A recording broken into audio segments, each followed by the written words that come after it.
Good evening, ladies and gentlemen. I'm the Pole Father, and it only takes one.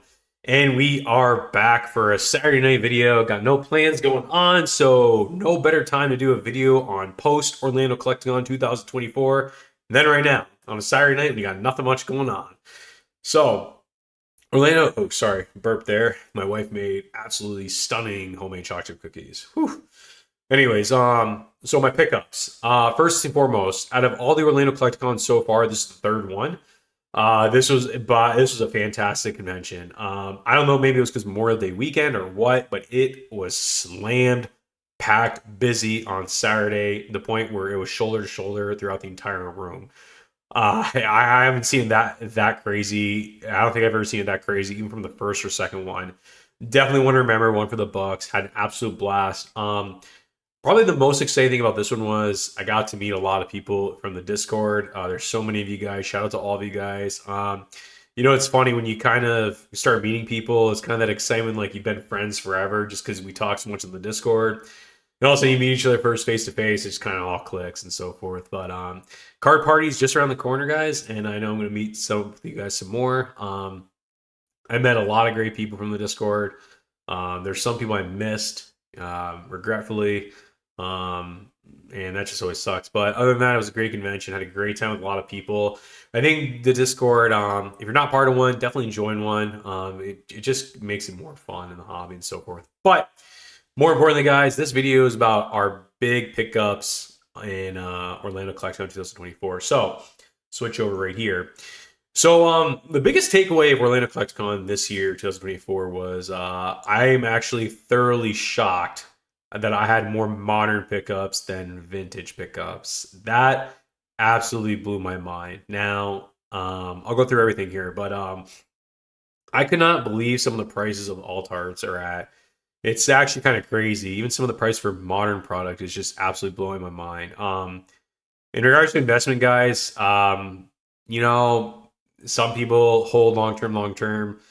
My kind of mindset on thing is, make your piece and then leave room for the next guy. It kind of creates security and so forth. Don't know, you can't don't think you're gonna always scratch off on the lotto ticket and hit the jackpot, but there is definitely money to be made. So and you guys know the modern market is absolutely insane. Alt arts are absolutely insane right now. I couldn't believe it. But I think I saw one table with over, gosh, they had like over 200 Giratinas in a PSA 10. That was ridiculous. But Sword and Shield era was a great era.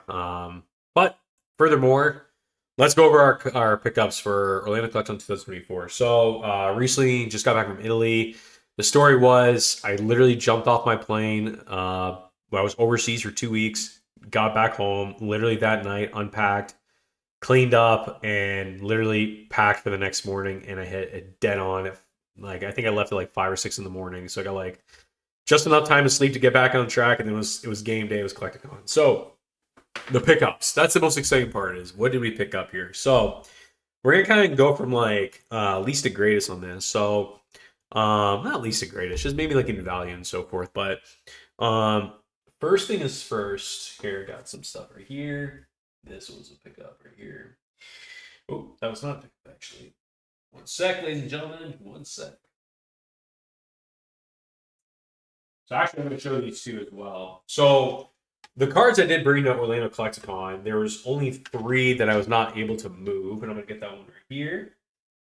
The last one. Actually, the last one might be here. Here we go. Yep. Okay. So I brought a couple cards to Collecticon to get some value and trade on it, and I definitely did. The cards that came home with me, I made a video of pre-Collecticon of what I'm bringing and so forth, but these are the cards that came home with me. So no surprise here. 9 Hidden Fates Hidden Fates Charizard in a 9. I really didn't. I found some 10s there, but the price just wasn't right, so I didn't pick it up. But so it led me no hurry to get rid of this one. Surprisingly enough, I had some decent offers on this, but just couldn't quite get there yet. But no rush to get rid of this one. This one's mine.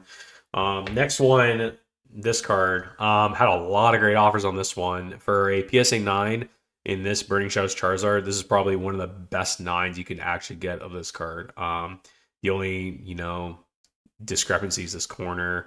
and you have a little on there. Other than that, the entire card is completely clean. Centering's great. This card does not grade well if you don't know that, but and then two more cards as well. I brought this card. This card absolutely fantastic corners, edges, centering. The problem is the typical T17 hollow scratches right here is pretty bad. Brought this card to see what I can fetch out of it, but nothing really too crazy. So I just figured, hang on to it. Still a great, absolutely unbelievably clean card. And last but not least, I was actually a little surprised about this one. I couldn't get any movement and action on this one. Not sure why. Maybe she didn't find the right person. I did have some offers, but just the offers weren't there for this card. Nah, hang on to it. We'll find someone. Base set CC10 Mewtwo. Solid card.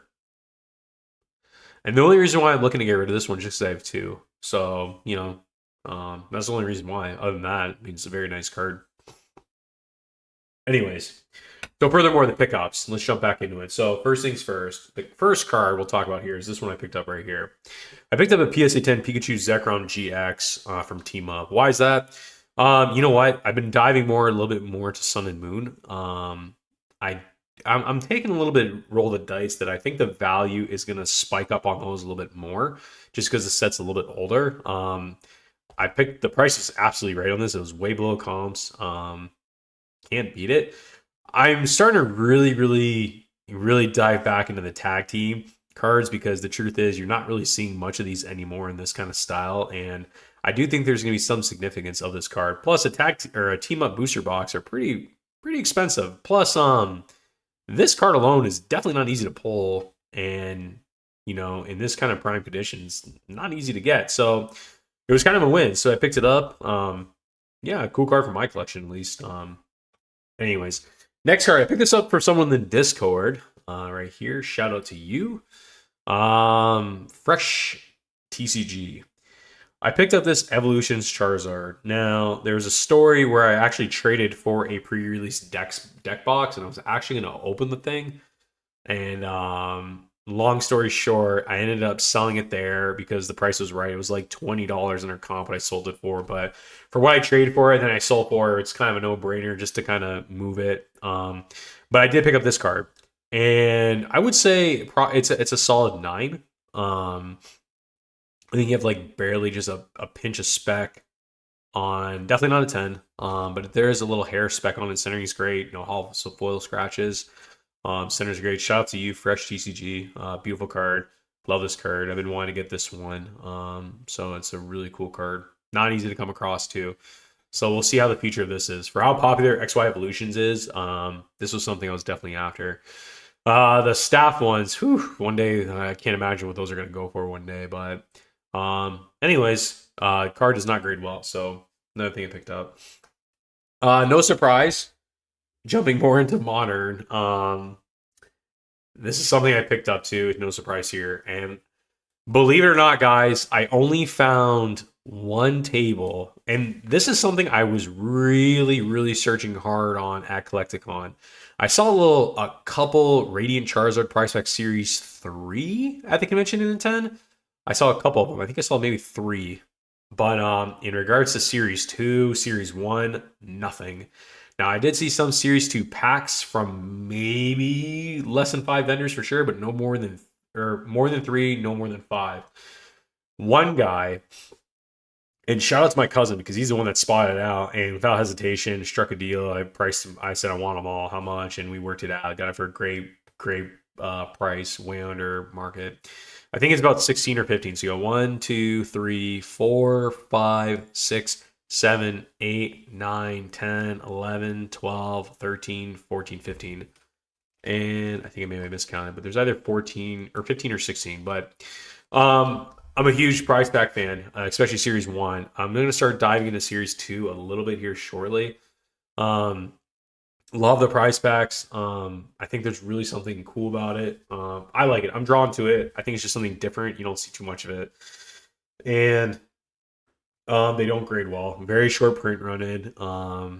I am so eager to open these, but the truth is probably not going to. Now, I think I'm going to start creating a prize pack, just in general, series and I'm just gonna kind of sporadically make videos and kind of, you know, keeping track of them. 1, 2, 3, 4, 5. I've done some videos talking about Prize Pack Series cards, but I think I'm gonna kind of keep them organized in its own thing section. But I mean, I will be doing a video probably after this one, and I'm gonna take these packs and we're gonna weigh them all out, and we're gonna just show them on an Excel version, Excel file. And I'm going to talk to you guys about what I've opened up in the past. I've weighed them. I've opened them. It's scattered. There's really not too much data information on these. You can weigh them, but I mean, I guess you can weigh anything, but they're really not that weighable. I've pulled cards. I've pulled hit cards from light packs. I pulled hit cards from heavy packs. If you do see a pack that's absurdly heavy, more than likely there's 2 hits in there. That's happened to me 3 packs maybe, or 2. I have them recorded too on my shorts, so check them out. But I think I'm going to start its own series with these, but I'm still buying these. I love it. I think even for investment purposes, it's great. There's money there, but even just so collecting, I have a ton of these to go through, even my commons, and a ton of these are great. So, but that was one of my pickups. Where we leave off. Okay, Charizard prize pack. Oh, cool pickup here. So, knowing me, I'm a huge Burning Shadows fan. Why? That Charizard is a true chase, but to pull it in a 10 is, I don't want to say next to impossible, but it's really difficult. So, furthermore, I was able to pick up a additional case of Burning Shadows. I'll show you guys right here. Now, the one thing I'm not too happy about, but it's not the end of the world. I got a case here of Burning Shadow booster boxes right here. What I'm not happy about is, the booster box case was open. Now, not that it's a bad thing, but when I was at the convention, they had 6 booster boxes out. Case was open, so they were able to just put it back, put all 6 back where the case it came from. I believe them. Reputable guys. They're not, you know. But so bought a case of Burning Shadows. They brought the case, they opened it up and put the boxes out there. I came in, I bought them up. Price was right. Did a little trade towards it, and it picks up for a great deal on per box. So people think I'm absolutely nuts and crazy saying I don't know anything, but I like Burning Shadows a lot. You want to argue it as a set, fine, but I stick to my fundamentals, and when the pop is low and it's hard to get 10s in, you can't ignore those fundamentals of investing in Pokemon and so forth. But I picked up another case of Burning Shadows. I am moving my stakes in there. Sword and Shield is a great set, but I like Burning Shadows a lot. I like it a lot. Now, all right. Let's talk about this.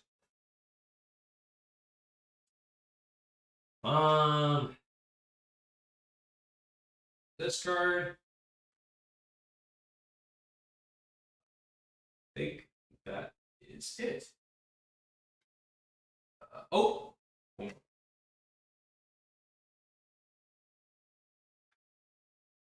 Just want to double check, guys. And yep. Here we go. Okay. Got 2 more cards. So next card I picked up a Special Delivery Pikachu PSA 10. Why is that? Because I do like these a lot. I think it's something special that these were given out to the Pokemon Center. I still need the Special Delivery Charizard. They're out there. There's a lot of them out there, but no rush. But this was one I did have in I think a 9.5, and I sold it a while ago when it was pretty challenging to get. Prices came down. I love this card. Just kind of like my niche little collection of modern stuff. But yeah, definitely still need a Special Delivery Charizard. I'll find one. No worries about that. And I still need the Ditto version of Spinark in the PSA 10, the sticker. But anyways, that's besides the point.